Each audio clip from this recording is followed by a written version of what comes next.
अस्सलाम वालेकुम। Hi guys, how are you doing. उम्मीद है आप लोग खैरियत से होंगे और पिछला काम जो है वो कर लिया होगा। पिछले काम में ख़ास बात नहीं थी, कूलम लॉ हमने किया था जो कि दो चार्ज के दरमियान में मैग्नीट्यूड और डायरेक्शन की बात जिक्र करता है। आज हमने उसी चीज़ को आगे बढ़ाना है और अपने जो है वो लाइन जो है वो उनका मैग्नीट्यूड क्या है और उनको रिप्रेजेंट जो है वो किस तरह से किया जा सकता है। अच्छा, इलेक्ट्रिक फील्ड लाइन जो है किसी भी फील्ड की तरह से इलेक्ट्रिक फील्ड डिफाइन कैसे होती है। इट इज़ रीजन और space around a charge where its affect can be felt. ये इफेक्ट जो है वो ज़ाहिर है कैसे महसूस होगा। कोई भी चार्ज जो है और हम पहले चार्ज की फील्ड में लाएंगे, अगर किसी भी किस्म की फोर्स एक्सपीरियंस कर रहा है, किसी भी किस्म की फोर्स एक्सपीरियंस कर रहा है, इसका मतलब है कि वो इलेक्ट्रिक फील्ड को महसूस कर रहा है, उस जगह पे इलेक्ट्रिक फील्ड जो है मौजूद है। तो ये जो है ये जो डेफिनेशन है ये हमारी क्वालिटेटिव डेफिनेशन है। लेकिन ज़ाहिर है कि साइंस में आपको पता है कि क्वालिटेटिव डेफिनेशन जो है वो काफ़ी नहीं है। हमें जो है हम चीज़ों के साथ जो है एग्जैक्ट वैल्यूज़ एग्जैक्ट नंबर्स जो है वो एसोसिएट करना पसंद करते हैं। तो इस चीज़ को क्वांटाइज करने के लिए इलेक्ट्रिक फील्ड को हम यहाँ पे ज़ाहिर है क्राइटेरिया सेट करना पड़ेगा। वो क्राइटेरिया जो है वो हमने क्या रखा है, क्राइटेरिया है कि जो इलेक्ट्रिक फील्ड की स्ट्रेंथ और डायरेक्शन है किसी भी पॉइंट पे, ये कैसे बताई जाती है। उस जगह पे आप रखेंगे एक टेस्ट चार्ज। टेस्ट चार्ज क्या होता है? It is a unit positive charge. Unit positive charge placed at that point, जो भी फोर्स एक्सपीरियंस करेगा चार्ज, उस फोर्स का स्ट्रेंथ इलेक्ट्रिक फील्ड की स्ट्रेंथ होगी, उस फोर्स की डायरेक्शन जो है वो इलेक्ट्रिक फील्ड की डायरेक्शन होगी। स्ट्रेंथ फोर्स की डायरेक्शन और इलेक्ट्रिक फील्ड की जो भी डायरेक्शन है वो फोर्स की डायरेक्शन होगी। तो इस क्राइटेरिया को सेट करने के बाद अब हम जो है प्रोसीड कर सकते हैं किस तरफ, इसको इलेक्ट्रिक फील्ड को क्वांटिटेटिवली कैलकुलेट करने के लिए। तो ये जो भी हमने ऊपर अपना क्राइटेरियन सेट किया है उसके लिहाज से, अगर कोई चार्ज है Q जो कि इलेक्ट्रिक फील्ड प्रोड्यूस कर रहा है, उस चार्ज के से r डिस्टेंस के पर, r फासले के पर इलेक्ट्रिक फोर्स का मैग्नीट्यूड कितना होना चाहिए, ये आराम से आपको कूलम लॉ दे देगा। कूलम लॉ कह रहा है कि एक चार्ज, पहला चार्ज और दूसरा चार्ज 1, इनके दरमियान में फासला है r, तो electric force turns out to be K Q into 1/r², यानी K Q by R square. ये इलेक्ट्रिक फोर्स का मैग्नीट्यूड होगा। लेकिन हमने जो अभी पीछे क्राइटेरिया सेट किया है, इस क्राइटेरिया के लिहाज से जो है, तो ये जब हमने फोर्स इलेक्ट्रिक फोर्स कैलकुलेट की है, तो हमारे क्राइटेरिया के लिहाज से it is nothing but the electric field intensity. तो इसका मतलब है कि इलेक्ट्रिक फील्ड इंटेंसिटी जो है उसकी वैल्यू हमने कैलकुलेट कर ली कामयाबी से। It is E k q by r square, where r is the unit vector points in along the direction of electric field। r unit vector जो है वो इलेक्ट्रिक फील्ड की डायरेक्शन में पॉइंट करता है। तो अगर हम देखें, अब हम इसमें एक एक्सप्रेशन हम और भी कैलकुलेट कर सकते हैं इलेक्ट्रिक फील्ड का। वो कैसे? अगर हम जो है क्यू नॉट चार्ज प्लेस कर दें किस जगह पे, जहाँ पे हमने यूनिट पॉजिटिव चार्ज रखा था, तो अगर उसको रिप्लेस करते हैं with some other charge of any magnitude Q not, फिर ऑब्वियसली अब जो है कूलम लॉ क्या कहेगा कि जो आपके दोनों चार्जेस के दरमियान में इलेक्ट्रिक फोर्स है, ये electric force it turns out to be this obviously K Q Q not by R square. तो इसके साथ अगर हमने इलेक्ट्रिक फील्ड के साथ कंसिस्टेंसी लानी है, इलेक्ट्रिक फील्ड को यहाँ से कैलकुलेट करनी है, कंप्यूट करनी है, तो आप जो है वो इस फार्मूले को टेलर कैसे कर सकते हैं।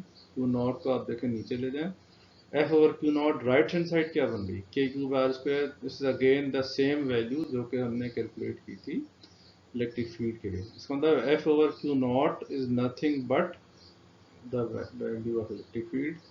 तो ये आपके साथ पास जो है इलेक्ट्रिक फील्ड का एक और एक्सप्रेशन आ गया। इनके फोर्स हमारे पास बराबर हो रही क्यू नॉट ई के। तो यहाँ पे इससे पहले कि आगे प्रोसीड करें, आपको एक बात का ख्याल करना है कि यहाँ पे जो दो हमने फार्मूले निकाले हैं, तो इलेक्ट्रिक फील्ड में F is equal Q E और ई इज इक्वल के क्यू बाय आर स्क्वायर है। तो यहाँ पे जो चार्ज है ये this is the charge which is merely experiencing field, जबकि पिछले एक्सप्रेशन में जो हमने चार्ज देखा था वो था जो कि इस इलेक्ट्रिक फील्ड प्रोड्यूस कर रहा था। तो इस फर्क का ख्याल करते हुए हम जो है वो आगे प्रोसीड कर सकते हैं। एफ जो है हमारे पास यहाँ पे क्यू नॉट ई आ गया, यानी कि अगर हमारे पास इलेक्ट्रिक फील्ड हो किसी रीजन में, उसमें आप कोई भी चार्ज प्लेस करेंगे तो आपके सामने जो है इलेक्ट्रिक फोर्स का मैग्नीट्यूड आ सकता है। तो दिस ये जो है ये expression this can serve as an alternate definition for electric field, यानी कि electric field can be also be defined as magnitude of electric force पर unit charge. Electric field can also be defined as magnitude of electric force per unit charge. So guys, this was magnitude and direction of electric field. ये सब कुछ सही है बिल्कुल, exact values यहाँ से calculate हो सकती हैं हर पॉइंट पे स्पेस में, 3D स्पेस में।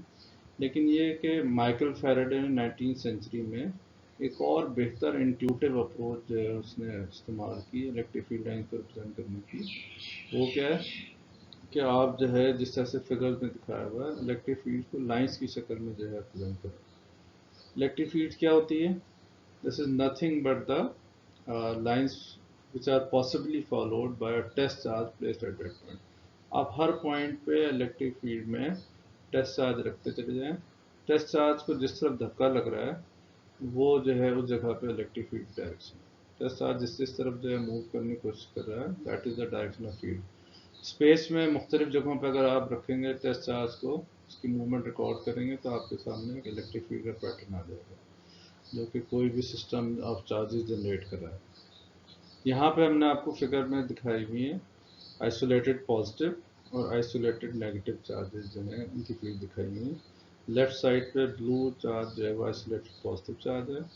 इसका आप फील्ड का पैटर्न देखेंगे, पॉजिटिव चार्ज से इलेक्ट्रिक फील्ड जो है वो इट इज़ एमिनेटिंग आउटसाइड। इस तरह की फील्ड को हम कहते हैं this is radially outward field. जबकि हम दूसरा चार्ज है हमारे पास ये नेगेटिव चार्ज में यही पैटर्न जो है वो इन्वर्स हो जाता है। अब फील्ड लाइन जो है वो पॉइंट कर रही है towards the negative charge. Obviously unit positive charge move करेगा टुवर्ड नेगेटिव चार्ज। तो इस तरह का जो पैटर्न है नेट पैटर्न, इसको हम कहते हैं दिस इज रेडियली इनवर्ड।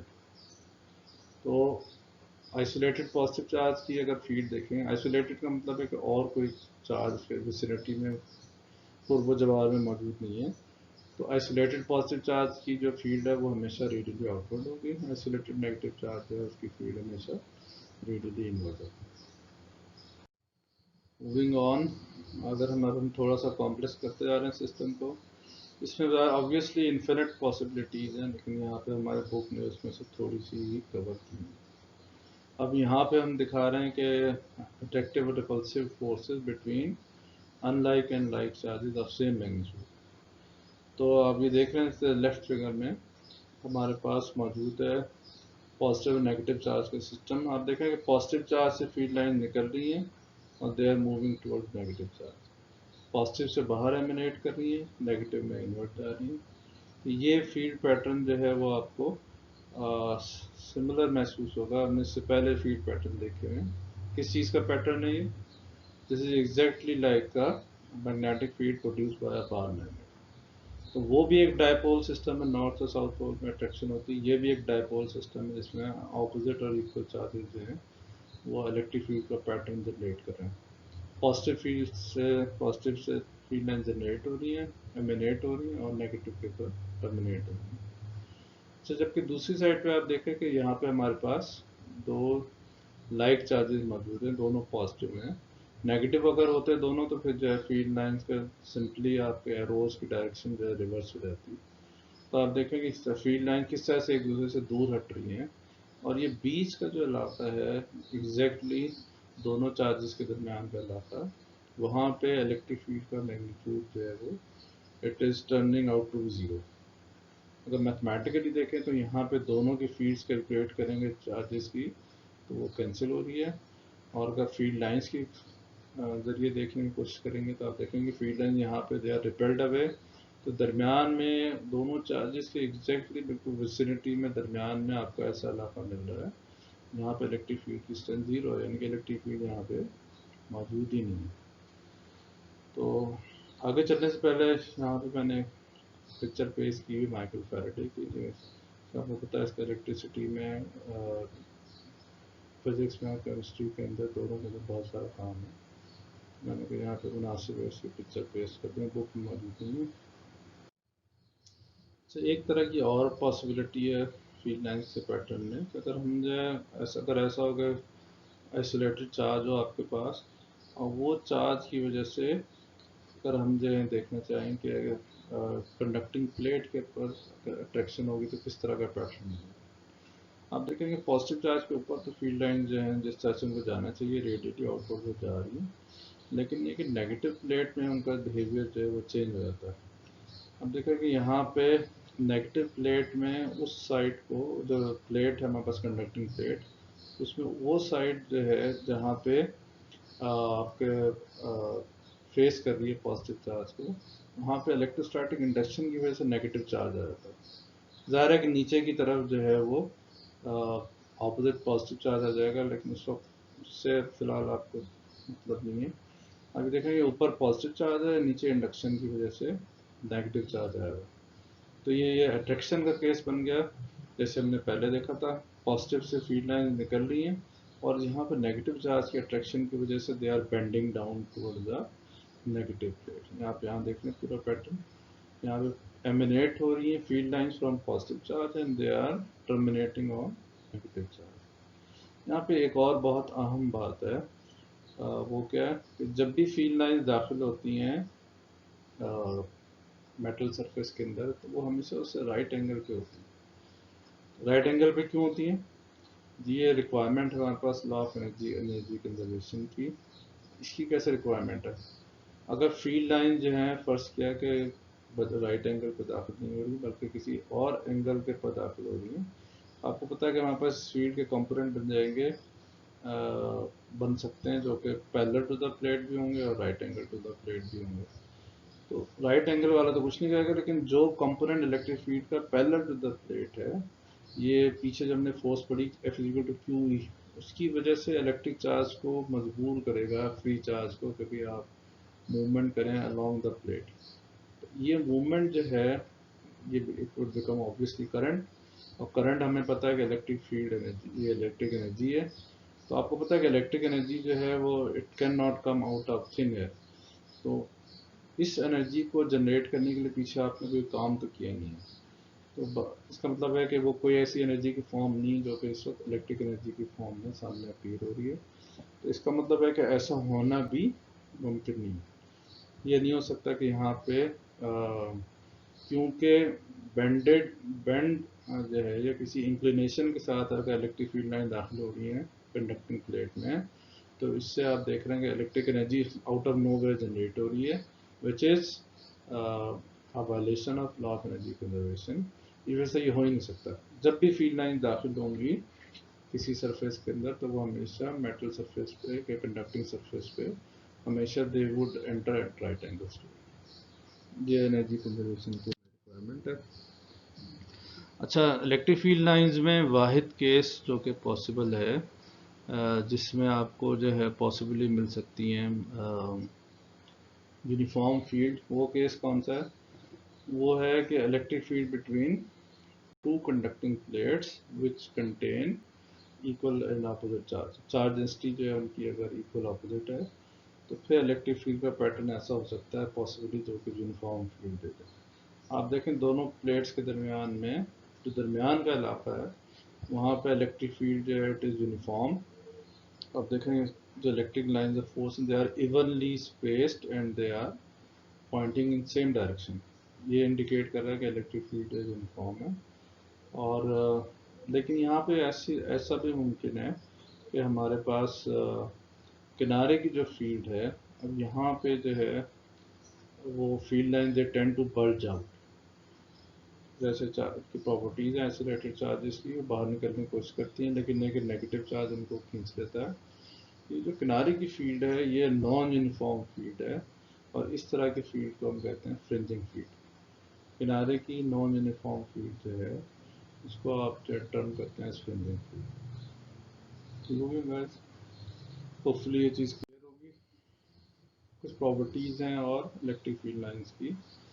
एक तो ये कि फील्ड लाइंस जो हैं उसकी डायरेक्शन अगर आपने निकालनी किसी भी पॉइंट पे स्पेस में, तो आप क्या करते हैं कि वहाँ पे एक टेंजेंट ड्रॉ करते हैं, जैसे यहाँ पे E1 और E2 दिखाया है।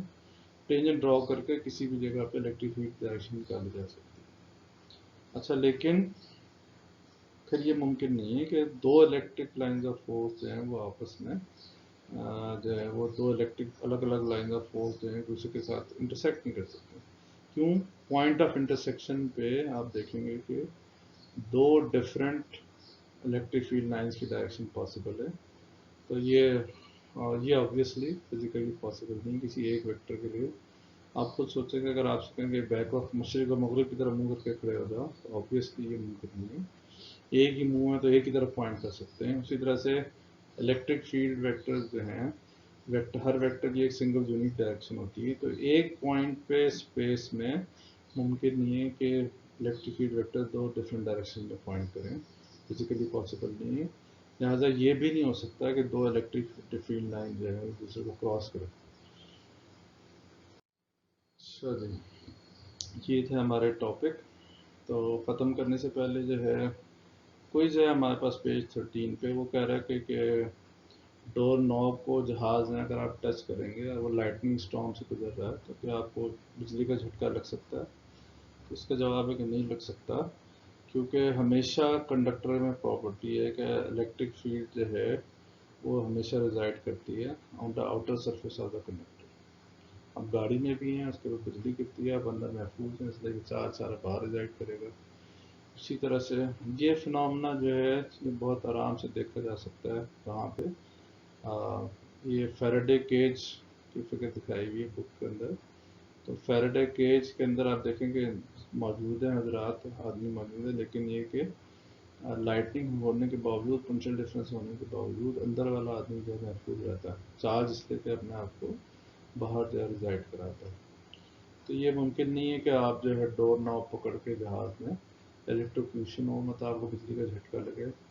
अगर ऐसा होने लगता तो फिर तो ऑब्वियसली बेशुमार पैसेंजर्स हर साल इसका शिकार हो जाते। तो आखिर में जो है ऑब्वियसली छोटी सी एक्टिविटी है, आपने क्वेश्चन 2 करना है ऑन पेज 55। ये इलेक्ट्रिक फील्ड इंटेंसिटी के बारे में छोटा सा सवाल है, वो हमने भी कवर कर लिया है। इसको आप बुक के साथ कंसल्टेशन में जो है इसको लिखेंगे तो अपनी नोटबुक्स पे। और एक सिंगल प्रॉब्लम है, ये भी कोई बहुत मुश्किल नहीं है, इक्वल अपोजिट चार्जेस के दरमियान में मिड पॉइंट पर इलेक्ट्रिक फील्ड निकालनी है। तो ये क्वेश्चन 4 भी आपने अटेम्प्ट करना है ऑन योर कॉपी। होपफुली हम थोड़े दिन में इसको जो है देख सकेंगे कि ये किस तरह से आपने जो है काम किया है। तो गाइस, ये जो हमने शुरू के दो तीन छोटे आर्टिकल कवर कर लिए। उम्मीद है कि अगली दफ़ा आप जो है इसको पढ़ा हुआ होगा अगले लेक्चर से पहले। Thank you.